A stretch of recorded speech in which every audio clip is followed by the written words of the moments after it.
Hey guys, welcome to another episode on Kind Spirit Tech. Today we are going to continue our series about Leaflet package and R programming language, and today we are going to talk about shapefiles. And shapefiles are nothing but predefined polygons that you could use in your projects.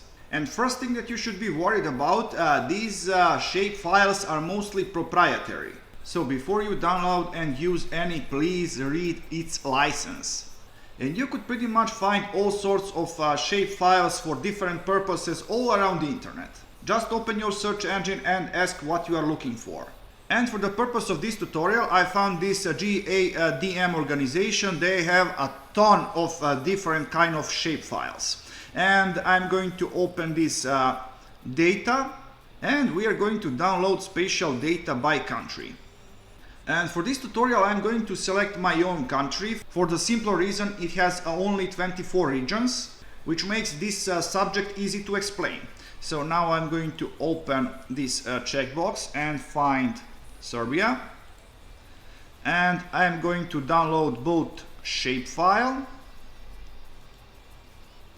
and geopackage. I'm going to explain why. I don't need this browser anymore. So now I'm going to open my folder, and in here we have our shape files. I'm going to extract this file. Okay, and I'm going to rename it into something more simpler, shape, like this. And for this purpose we are going to use only shape files, those with SHP extension. And in this folder I believe that we have 4 of them, and I'm going to use only this one. So I'm going to copy this to our code, and I'm going to create variable places with function read ogr, and we are going to add path to our shape shp.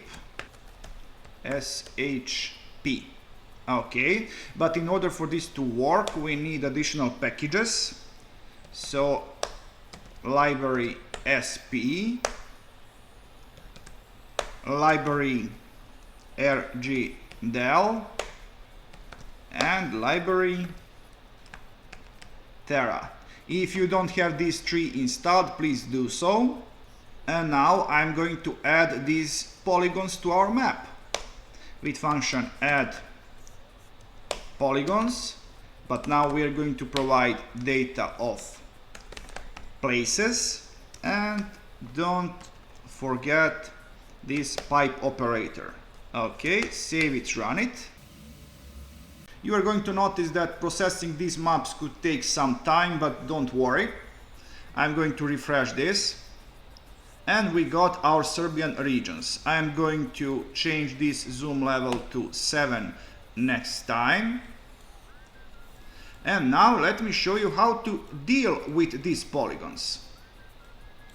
So what I'm going to do now, let's get back to our folder, and now I'm going to open this data package, but this is nothing but SQLite database, and what I need is this ADM1, because in here we actually have names for our regions, and I'm going to copy this entire column like this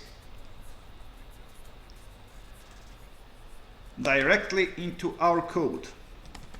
I'm going to call it names, gonna be collection like this, paste it,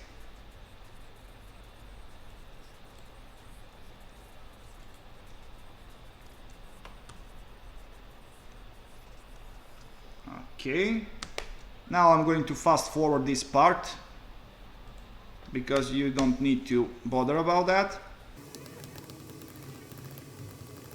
Okay, so now what I'm going to do, I'm going to add labels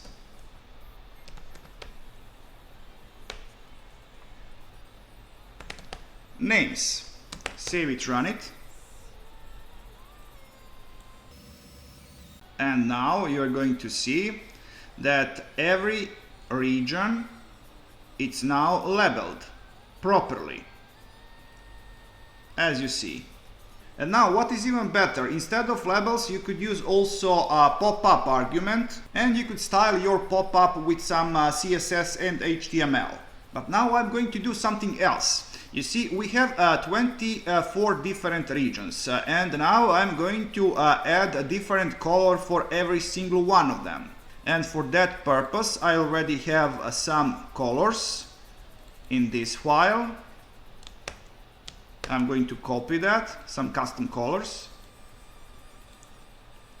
in here. Okay, and I'm going to use fill color command, colors, save it, run it. Let me refresh this.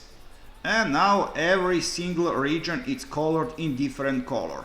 But I'm going to do a few more things in here. So I'm going to change weight to 1 in order to get a thinner line in between regions. I'm going to change fill opacity to 0,65, and I believe that this is fine. Save it, run it again, refresh it, and voila, wonderful. So guys, thank you for watching. I hope that you have learned something interesting, so please like, subscribe, and see ya.